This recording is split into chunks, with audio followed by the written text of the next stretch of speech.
Hi guys, I'm going to show you how I like to dry my flowers for use in resin. Today I'm going to work with these forget-me-nots and some lily of the valley. But before I can dry those, I need to get the flowers that are in this silica out so that I can use the silica for my new flowers. You're going to need a receptacle and a sieve. And be really cautious when working with silica. The stuff is dusty, and the dust is not safe for breathing. When you purchase your silica, read the instructions and familiarize yourself with its hazards so that you really know what you're getting yourself into. And I like to not drop the entire jug on the floor. And you just do a sifting until your flowers emerge. So these are some things that I did a few days ago. This is a leaf off the tulip tree in my yard. That's off of a forsythia bush. Can you see my little tiny forget-me-nots in there? They dry so pretty, but they do shrink, of course, because we're removing the water volume from them. So I want to show you, these actually came off the exact same plant, just 3 days apart. So this flower and this flower are the same, but this one is still wet and that one is dry. So they come out very, very tiny once they're dry. Okay, so I'm going to move those over there. And I have enough silica here for what I want to do. I'm going to use this little dish. You just need anything with an airtight lid.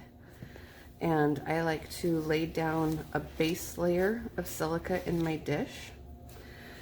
And then I'm going to start adding my current wet flowers. And one of the reasons I love forget-me-nots for this stuff is because I work on very small scale with my resin pieces. And they're such a nice tiny little flower that they are a great space filler. And they're very forgiving in the drying process because you don't have to lay them out and really ensure that they're totally flat. They don't have much presence in the silica, so they'll just kind of lay down on their own. With things like lilies and roses, you really do need to make sure that you are like intentionally arranging those before you add your silica. But forget-me-nots also will not stick to each other in the silica. Pansies definitely will, and then you'll get bleed over if you have like a purple pansy on top of a yellow one. When you take them out of the silica, the yellow one will be discolored and the purple one will be slightly bleached. So I'm just going to sift this over my flowers until they're completely covered.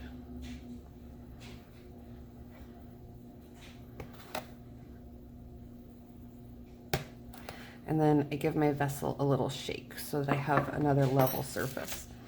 These are lily of the valley, and because they are little cups, I like to place them,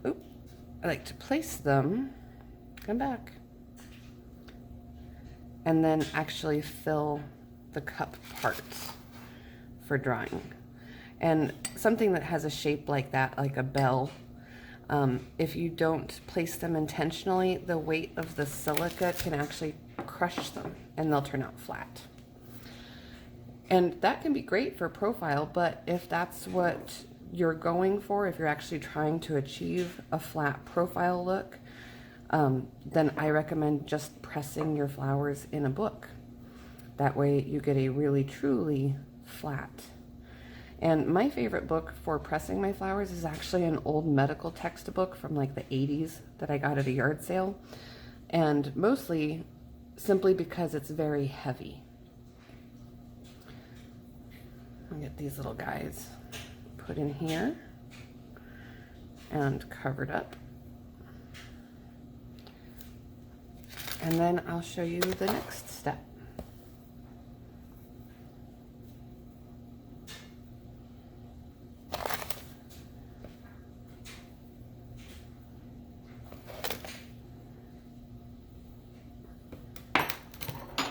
Okay, those are covered up, and I have leftover silica, so I'm just going to go ahead and put it in this dish because why not? At least then everything is in one place.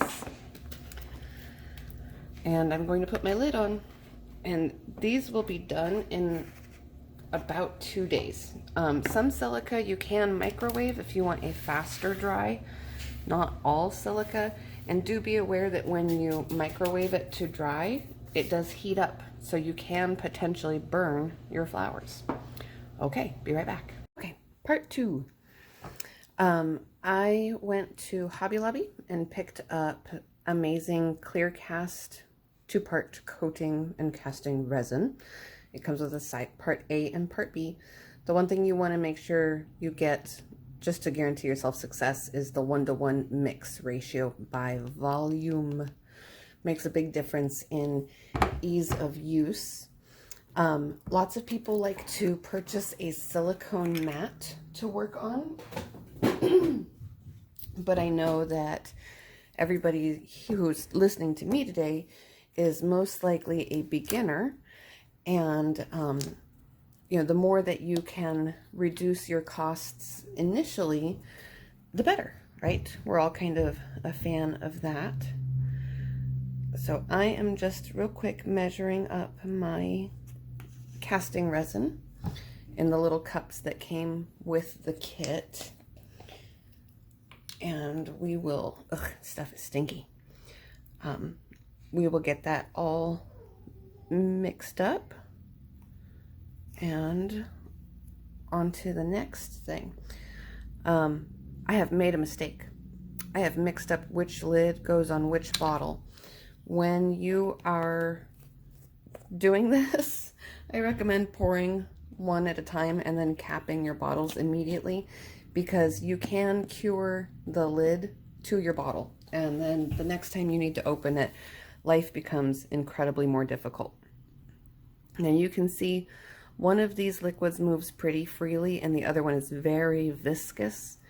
I like to pour my easy flowing liquid into the viscous liquid because I seem to get a better mix this way. It's more easily blended. And for what I'm doing with flowers today, this is a very large quantity. But since I have it out, I'm going to make up some demos of some molds that I have made. As you're stirring, you'll see that your items do this kind of ribbon, cloudy strangeness. That's okay. You're going to continue to mix and stir until that mixes back to clear. And one of the really tricky goals about resin is mixing it without mixing in bubbles. So it's a very slow stir process.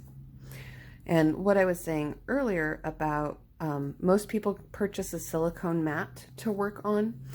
I'm not doing that today. I'm actually working on the back side of a big mold, because this doubles as my silicone mat. And for the purpose of working with my flowers, they don't have to be totally flat or level when I'm finished with them. So here we do the mixing parts. And I know some makers will actually stir their resin for as long as 10 minutes.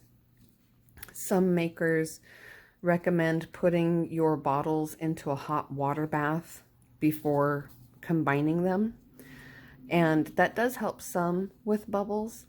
For this particular application, I'm not really very concerned, because for the flowers we're using tiny amounts of resin, so the bubbles aren't really that big a concern for this particular application. I'll do another video probably next week about how to do a deep pour. There are some resins on the market that are designed for a really deep pour, but they have a tendency to be the considerably much more expensive resin products.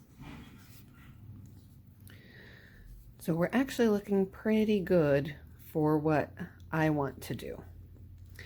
So I'm going to take my popsicle stick, my tongue depressor, and I'm going to just dribble a line on my silicone, just like you would if you were doing honey. And I want a slightly thick line, not too big,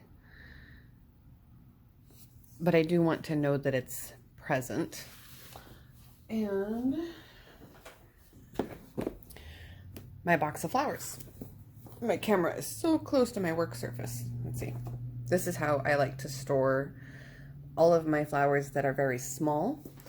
And each compartment is usually, you know, either a different flower or a different color. Let's see if I can show you here.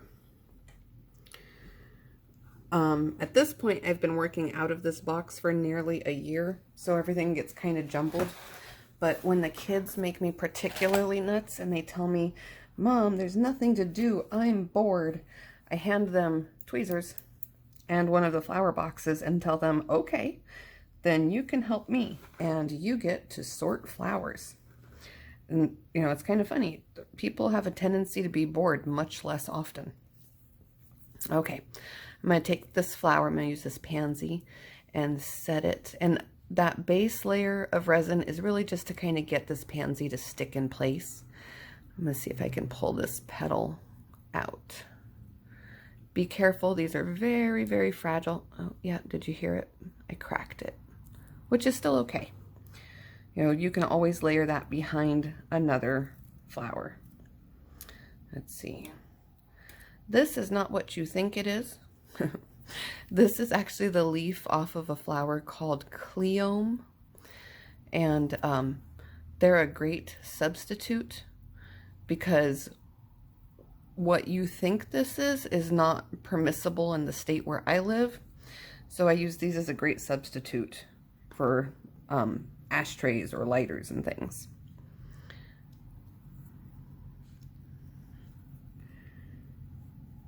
Let's see. I like to include clover, especially in like business card holders. Occasionally I can find a 4-leaf clover out in the yard. So we'll set up some of those things.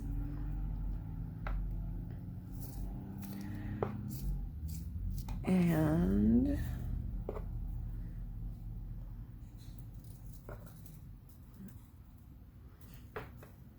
I'm having trouble finding something I want to work with. This is actually a tiny poppy. Okay, so again, I'm just using that resin that's already on my mat to hold this in place. Except for that one petal, because apparently there's no resin underneath it. So I'll have to put some there.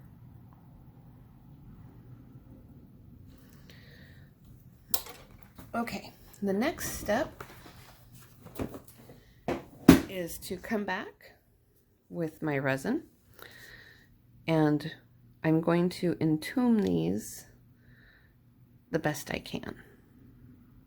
So like that little guy, he's done.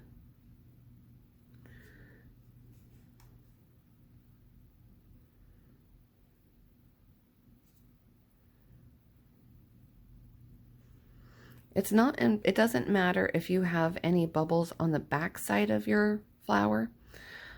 If you end up with a bubble trapped, you know, in the resin on the back side, that doesn't really matter. Really all that you're concerned about at this point is the front face. And I like to try to make sure that these don't get too clumpy because I'm not trying to manufacture cabochons here. What I will do later when these have cured is I will come back and actually trim them away from the other pieces that are also in the resin. And what doing the flowers this way does is, one, it will prevent them from curling up when they're cast into another piece. Two, it gives them a little more weight because florals will float in your resin work. So if you're doing a deep pour and then when you unmold, all of your pieces have floated up, definitely less than ideal. But this helps give them some rigidity and some additional weight.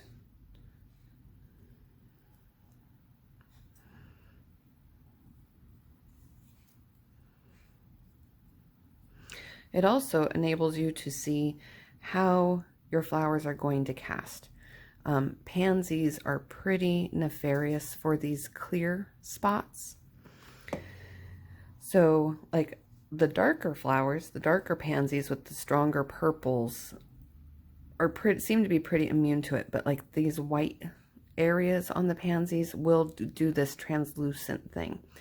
Now, if you have pre-resined these flowers, when this is dry or cured, I can go back in, flip it over, and then use some paint to actually paint the back side of that, and that will restore that color.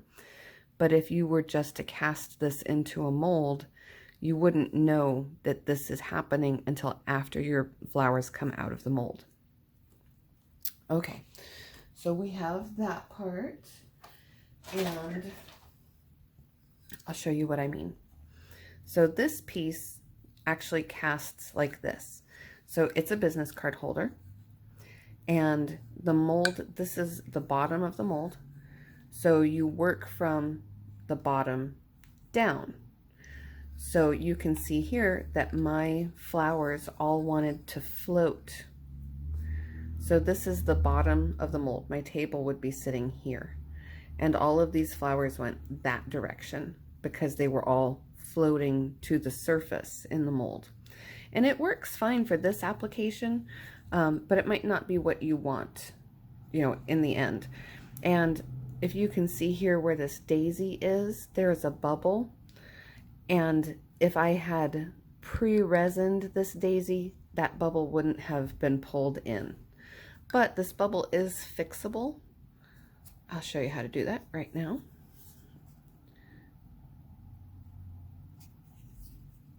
You just fill that boy in.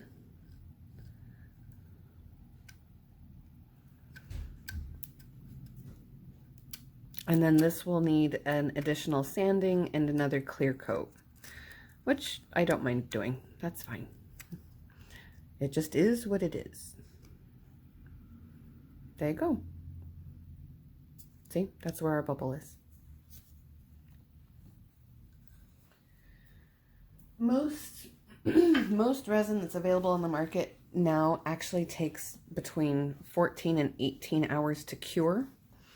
So this is a do it in advance when you have plenty of, if you have leftover resin after doing casting a pair of earrings or something, you know, that's when you use your leftover resin to just do some florals really quickly.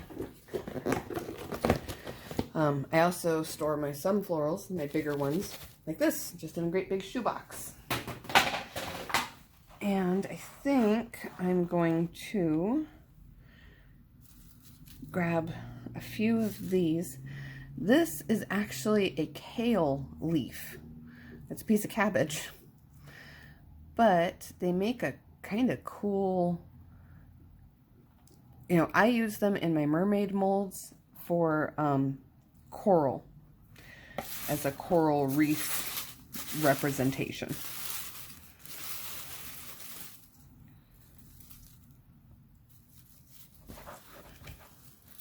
Trying to get a couple more pieces.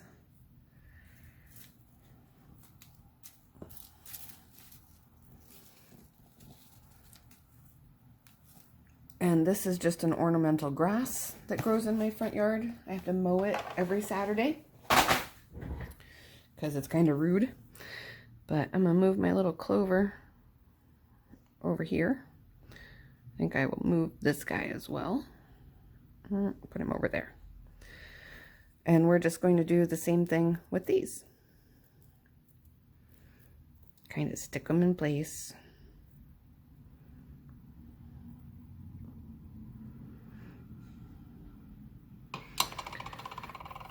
And then we're going to go over them with some resin.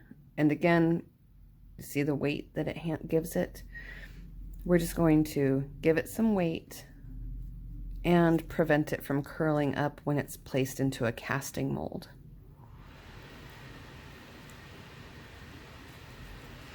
And resin can actually be trimmed out. Up to about 4 days I've had success. It depends on which resin product you're using. They're all a little bit different. But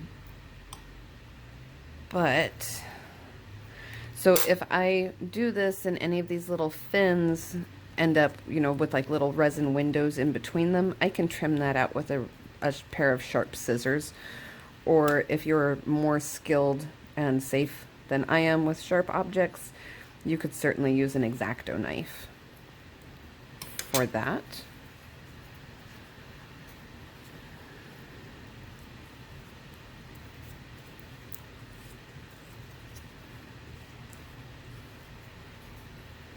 And I don't really worry about getting resin on my tweezers because I use steel tweezers.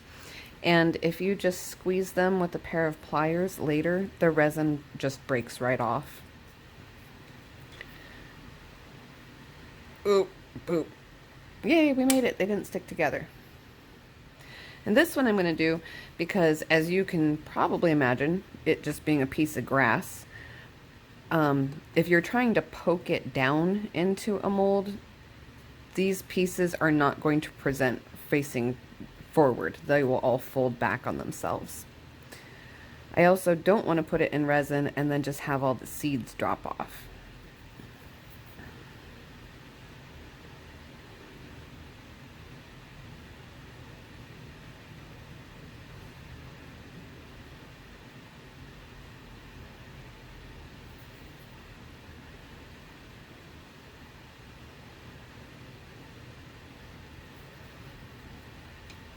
Okay, that's it. That's how that goes. If you have any questions, feel free to ask me. I will answer them. And I'll be back in a couple of days to show you how we use these things in a mold with other components and how to back your piece of resin and all the next steps. Okay, happy crafting.